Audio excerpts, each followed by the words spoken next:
Hey guys, it's Margot.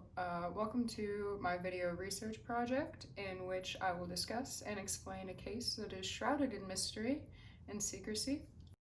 That is CIA vs. Sims.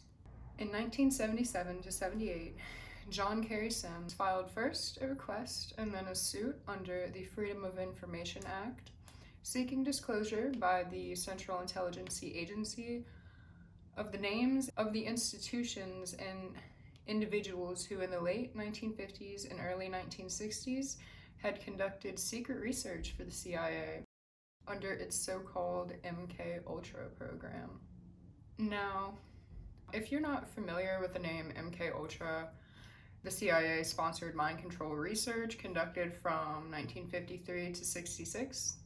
Let me offer some critical background. The CIA themselves defined the program as extensive research concerning chemical, biological, and radiological materials capable of clandestine operations to control human behavior. It would seem that the project was originally conceived largely as a defensive response to possible use by the Soviets and the Chinese of chemical and biological agents as instruments of interrogation and brainwashing during the Cold War. Basically, the CIA had begun developing their own brainwashing techniques as a result. The MK Ultra project had 149 sub-projects, and let me be clear in that there remains very little actual documented record of the happenings of these sub-projects, as the only documents surrendered to the appellees by the CIA, aside from the names of individuals and institutions willing to sacrifice their confidentiality, were those of surviving financial records. One of the many mad scientists conducting these mind control experiments, Dr. Ewen Cameron, was a Scottish-born psychiatrist who served as president of the American Psychiatric Association from 1952 to 53, the Canadian Psychiatric Association from 1958 to 59. You get the point. While based at the Allen Memorial Institute in Montreal, Cameron carried out experiments to better understand mental illness and how it could be corrected from 1957 to 64. The experiments were a part of the MK Ultra sub-project 68. He strongly believed that mental illness was the result of a poor upbringing and a consequence for those who learned incorrect behaviors. Those behaviors, according to Ewen, then created brainwaves that led to a repetition of abnormal behavior. With the funding of the CIA and the Canadian government, so began MK Ultra sub-project 68. To correct these brain pathways, Dr. Cameron wanted to depattern patients' minds. To have their brain depatterned, patients underwent a long process that many have described as psychological torture.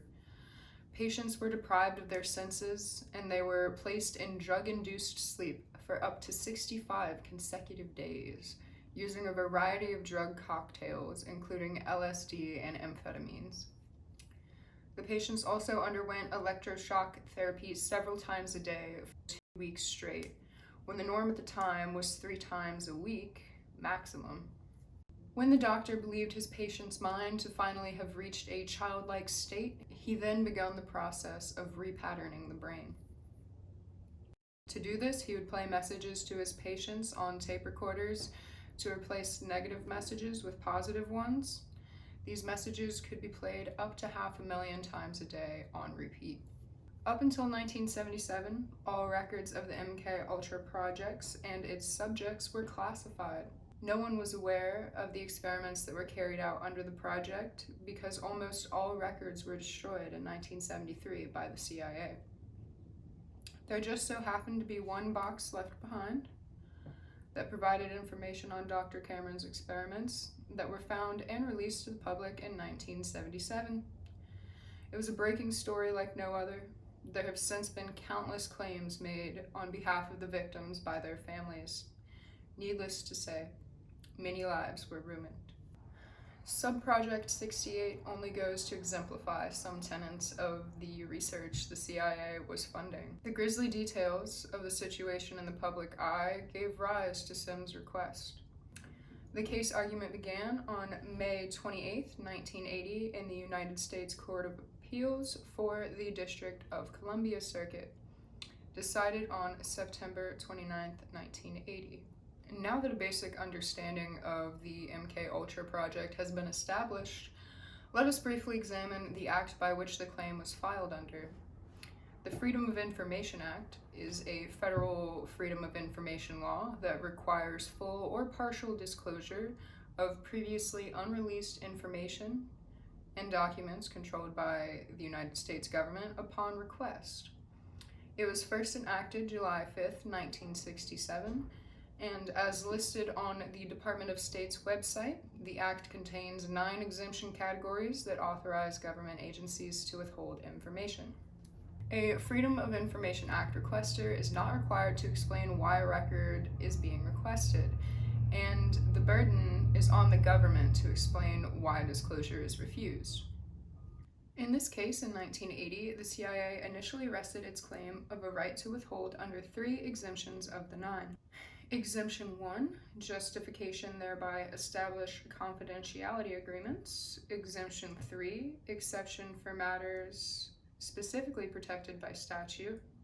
And Exemption 6, the shield for personnel and similar files. Exemption 1 was abandoned by the CIA shortly, as they failed to provide any evidence when given a chance by the court, leaving the court to find the information was not obtained with the guarantee of confidentiality, express or implied.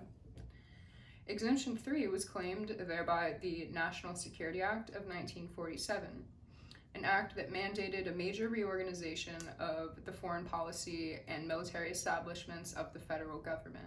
The act created the National Security Council and the CIA in order to improve the nation's ability to collect and evaluate intelligence information not only during war, but also during peacetime.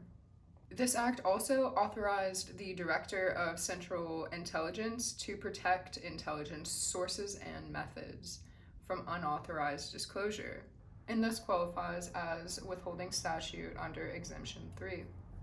Now keep in mind the language that I used there regarding the authorization of the Director of Central Intelligence to protect intelligence sources and methods. This wording is majorly what was being disputed and argued over in court, because the court found it to be an overbroad definition, and the court assumed that Congress never meant for the definition to be so narrowly attributed. The courts allowed the CIA the opportunity to define intelligence sources themselves, for which they argued that thereby the complexity of their mission, they should be awarded a more expansive definition. The courts, however, were unable to agree. For the agency to justify non-disclosure under Exemption 6, it carried 3 burdens. First, the agency must establish that the requested file is in fact appropriately classified as personnel, medical, or similar. Second, it must demonstrate that the release of the information would violate substantial privacy interests of the persons or person involved. And lastly, only if the first 2 burdens are met, the statute prescribes a balancing test of these interests, that being personal and public. Finding that a list of names of individual researchers comprised similar files under Exemption 6, the district court rejected the government's claimed right to withhold by determining that the CIA had failed to satisfy the 3rd requirement of non-disclosure. The court noted that the agency had not supplied enough information the court deemed essential to accurate assessment of the privacy interests involved. And without such information, the government could not prevail on the balancing test. The district court in remand held that the CIA had shown little effort when prompted to provide further evidence to justify withholding under claiming Exemption 1. proving confidentiality was never explicitly or implicitly obtained, or Exemption 6, proving private interest outweighs substantial weight of public interest. However, meeting Exemption 3 criteria, it was to be the CIA's saving grace. The case didn't end there, though. It eventually made its way to the Supreme Court in the following years, flatly overruling the DC Circuit in its narrow definition of intelligence sources. The Supreme Court accepted the CIA's position that those who provide information related to the agency's intelligence function are entitled to statutory protection. In a 1985 opinion, the court took note of the realities of intelligence work, which often involves seemingly innocuous sources as well as unsuspecting individuals who provide valuable intelligence information. In light of this, the court had no difficulty recognizing the wide-ranging authority conferred upon the Director of Central Intelligence. So I found 2 law review articles that were critical to my understanding the entirety of this case's reach and how the CIA's win altered history. The first, holding the spy masters accountable after 9/11, proclaims how for the last 2 decades, near blanket CIA secrecy has gone largely unchecked, principally because of a sweeping 1985 U.S. Supreme Court decision that exempted the agency from virtually any disclosure requirements under the Freedom of Information Act. This article exemplifies how in 2004, Supreme Court let stand a federal appellate court decision that cited Sims repeatedly in its rationale to allow the government to withhold basic information on persons detained after the September 11th terrorist attacks. They furthermore argue that if the precedent had have been different, the country may have avoided some of the tragedy incurred in 2001. However, in the second law review article I came across, Symposium, Spies, Secret and Security, the New Law of Intelligence, the authors believe that Sims was wrongly decided in 1985. However, this article intends to show that right or wrong, Sims is no longer controlling precedent when viewed in light of the Intelligence Reform Act. This article acknowledges that this nation has experienced a profound shift in terms of what the public has come to expect to know about what their government is doing in their name. The Intelligence Reform and Terrorism Prevention Act amended the National Security Act of 1947 in 2004 and created the position of Civil Liberties Protection Officer within the Office of the Director of National Intelligence. Let me just list some of the duties of the Civil Liberties Protection Officer to give you a better idea of how this 2004 reform really did go to change the precedents furthermore in our country.